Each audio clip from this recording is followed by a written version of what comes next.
All right, so this is a brief tutorial on the E92 coupe cup holder. If yours is broken like mine is, it doesn't come out, I'm going to show you how simple it is to replace these. And you can get these, here's the new one here.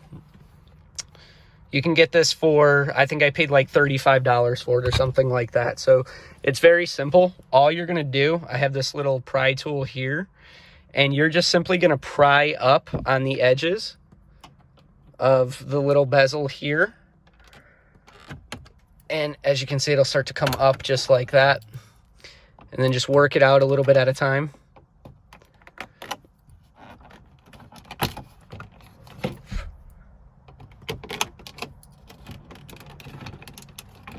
Just like that.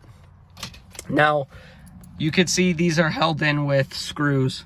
2 screws, one here, one here. Same thing. I already took the screws of this one out. There's one here and one here. As soon as that comes out, you just simply pull it out. There's the old one. New one goes in. Just like that. And then install reverse order. Screw, screw.